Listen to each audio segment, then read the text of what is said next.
तेजस्वी यादव ने कहा है कि 2020 का चुनाव हम जीत रहे थे।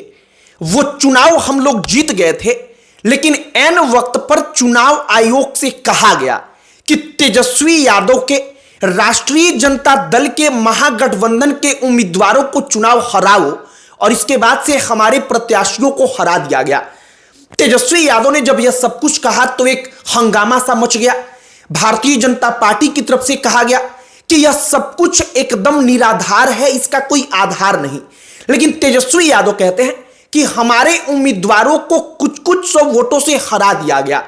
तो हमने सोचा कि 2020 का डेटा एक बार पलटकर देख लेते हैं कि क्या वाकई में ऐसा हुआ था।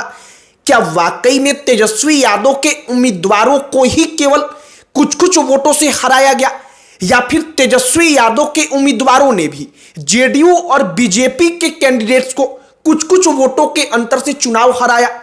मतलब कि हमने सोचा कि वाकई में जो 40 से ज्यादा सीटों के बारे में बार बार दावा किया जाता है, जहां पर 3500 से कम वोटों से जीत और हार हुआ था, आखिरकार उन सीटों की सच्चाई क्या है, जरा उसके बारे में आपको बताया जाए।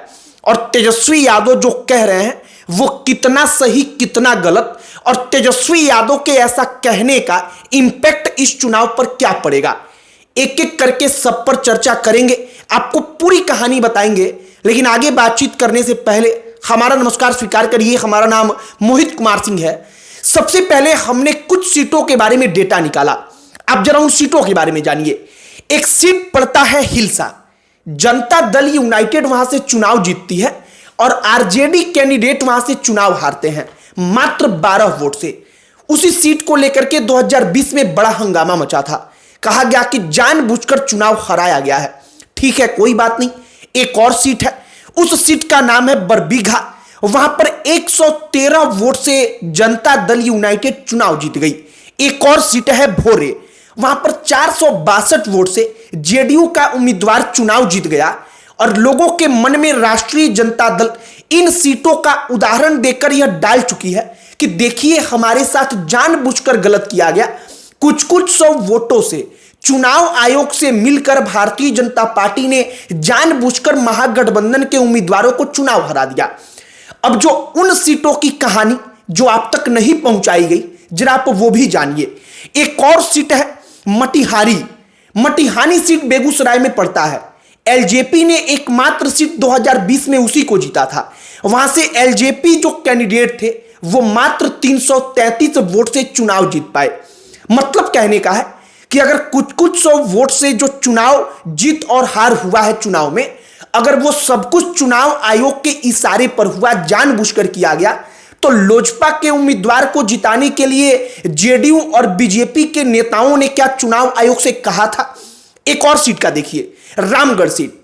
वहां पर राष्ट्रीय जनता दल से सुधाकर सिंह चुनाव जीते, जो अभी बक्सर के सांसद हैं। वो रामगढ़ सीट से जब चुनाव जीते तो मात्र 189 वोट से चुनाव जीते। मतलब कि राष्ट्रीय जनता दल मात्र 189 वोट से चुनाव जीती। तो सवाल उठता है कि अगर आरजेडी कैंडिडेट 200 वोट से, 150 वोट से, 189 वोट से, 400 वोट से कोई सीट जीत जाए, तो उस सीट पर इलेक्शन एकदम ईमानदारी से हुआ है, गिनती एकदम ईमानदारी पूर्वक की गई है। लेकिन कोई दूसरी पार्टी अगर 200-400 सीट वोटों के अंतर से सीट जीत जाती है, तो वहां पर तेजस्वी यादव को लगता है कि गलत हो गया। और कई सारी सीटों के बारे में आपको हम बताएंगे। मसलन एक सीट है बखरी का, जहां पर 777 वोट से कम्युनिस्ट पार्टी ऑफ इंडिया का उम्मीदवार जीत गया। मतलब कि महागठबंधन का उम्मीदवार जो तेजस्वी यादव के साथ था। तो आखिरकार वो वहां पर कैसे जीता। एक और सीट के बारे में आपको बताते हैं, डेहरी, जहां पर राष्ट्रीय जनता दल मात्र 464 वोट से जीत पाई। तो आखिरकार आरजेडी वहां पर कैसे जीत गई। अगर हराना ही होता तो वहां से भी मात्र 464 वोट का अंतर था, तो आरजेडी को हरा दिया जाता। इसके बाद एक और सीट है कुड़नी, वहां पर आरजेडी 2020 में मात्र 712 वोट से जीत पाती है। तो उन सीटों की हमने सूची आपको बताई, जिन सीटों की सूची को आरजेडी नहीं बताती, लेकिन उन सीटों को बताती है जहां पर वो कुछ वोटों के अंतर से हार गई, और उसके बारे में कह देती है कि यह सब कुछ चुनाव आयोग से मिलकर भारतीय जनता पार्टी ने हमारे साथ करवा दिया। जनता दल यूनाइटेड की सरकार थी, नीतीश कुमार ने अधिकारियों पर प्रेशर बनाकर हमारे साथ करवा दिया। लेकिन हमने आपको सोचा कि सिक्के के दोनों पहलुओं को दिखाया जाए और इसके बाद से एक सवाल पूछा जाए कि जो सीट कुछ मतों के अंतर से आरजेडी जीत गई, क्या वहां पर इलेक्शन ईमानदारी से हुआ, वोटों की गिनती ईमानदारी से हुई, लेकिन कुछ वोटों के अंतर से अगर आरजेडी को हराकर कोई और पार्टी चुनाव जीत गई तो वहां पर बेईमानी कर दी गई। बाकी हमने आपको यह कहानी अच्छे तरीके से समझाने का, बताने का प्रयास किया है। मौजूदा वक्त में क्या चल रहा है जरा उसकी कहानी भी आप जान लीजिए। मौजूदा वक्त में यह चल रहा है कि राहुल गांधी इलेक्शन कमीशन पर सवाल उठाते हैं, तेजस्वी यादव इसके बाद 2020 का वही पुराना ढोल लेकर आते हैं और कहते हैं कि देखिए 2020 में हम चुनाव जीत रहे थे लेकिन जानबूझकर हरवा दिया गया।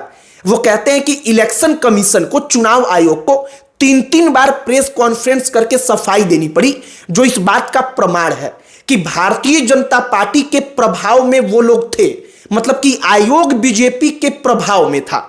बाकी जो सीटों का गुणागणित है, जो मन में डाल दिया गया है कि दर्जनों सीट पर आरजेडी कुछ मतों के अंतर से हार गई क्योंकि जानबूझकर हरवाया गया, वो 100% सच नहीं है।